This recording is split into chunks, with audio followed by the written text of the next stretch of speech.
Jumpa lagi dalam pertemuan kita edisi Senin 12 Oktober 2020 dalam pekan ke-28 masa biasa. Bacaan-bacaan liturgi yang kita pakai hari ini, bacaan yang pertama dari surat Rasul Paulus kepada jemaat di Galatia bab 4 ayat 22 sampai dengan 24, ayat 26 sampai 27, ayat 31 sampai bab 5 ayat 1. Dan bacaan Injil dari Injil Lukas bab 11 ayat 29 sampai dengan 32. Selama hidup dan berkarya di tengah jemaatnya di Galatia, Paulus melihat bahwa jemaatnya di Galatia, orang-orang yang percaya kepada Kristus, hidup mereka seluruhnya tidak menggambarkan bahwa mereka dituntun oleh roh, tetapi mereka lebih hidup menurut kedagingan mereka.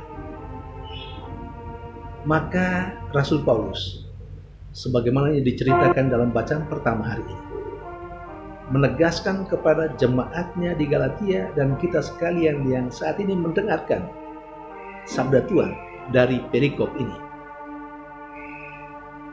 bahwa orang-orang yang percaya kepada Yesus, termasuk jemaat Galatia dan kita sekalian, kita semua adalah anak-anak keturunan dari wanita merdeka, dan sebaliknya bukan keturunan dari wanita hamba. Kita mungkin bisa memahami, atau mungkin perlu saya jelaskan sedikit mengapa atau apa yang disebut dengan wanita hamba dan wanita merdeka. Rasul Paulus mau mengingatkan kita sekalian, termasuk jemaatnya di Galatia, bahwa kita semua ini adalah keturunan Abraham. Tetapi keturunan Abraham itu berasal dari dua perempuan, dua wanita yang adalah istri Abraham. Wanita merdeka adalah Sarah, dan wanita hamba adalah Hagar, pembantu dari Sarah. Kepada Sarah dan Abraham, Allah menjanjikan bahwa dari mereka akan ada keturunan. Sementara Abraham sekurang-kurangnya bersama dengan istrinya Sarah berpikir, bagaimana mungkin? Karena mereka kan sudah tua. Lalu mereka berupaya secara manusiawi, dan akhirnya Sarah membiarkan pembantunya yang namanya Hagar itu dikawini oleh Abraham. Lalu muncullah Ismail, anak dari Hagar, yang dalam bacaan pertama hari ini disebut sebagai wanita hamba. Sementara secara ajaib Sarah akhirnya melahirkan anak yang bernama Ishak, anak perjanjian. Ini anak yang dikehendaki dan yang dijanjikan oleh Allah. Anak yang terjadi karena kekuatan roh Allah. Maka wanita ini, Sarah, adalah wanita yang merdeka.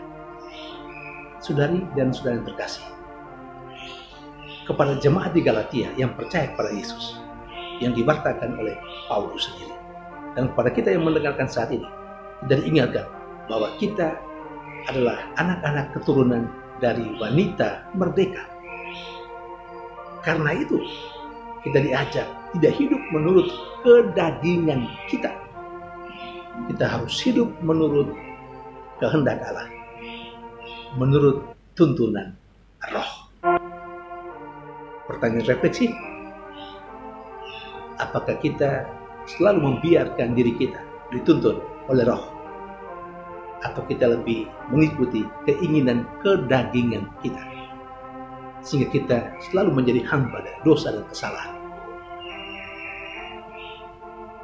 salah satu ciri hidup yang dijiwai atau yang dituntun oleh kedagingan adalah selalu atau sering atau terkadang menuntut tanda dari Allah sendiri.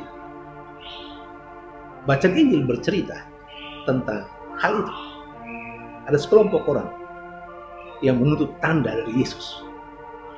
Padahalnya sudah begitu banyak tanda yang dikerjakan oleh Yesus, namun tidak membuat mereka bertobat, tidak juga membuat mereka menjadi orang yang percaya pada Yesus. Masih lagi mau menuntut tanda.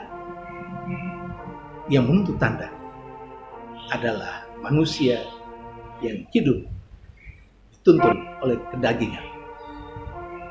Sedangkan yang hidup karena percaya pada apa yang dikatakan oleh Tuhan, pada apa yang dikatakan oleh Allah dalam diri Yesus Kristus, mereka adalah anak-anak dari perempuan yang bebas, hidup menurut roh, hidup tidak karena melihat, tetapi karena percaya. Saudari dan saudara yang terkasih, apakah kita hidup karena percaya atau kita hidup karena melihat? Apakah kita adalah manusia-manusia yang suka menuntut Allah menunjukkan belas kasihannya kepada kita, atau kita tetap meyakini bahwa Allah selalu mencinta dan mengasihi kita? Tuhan memberkati.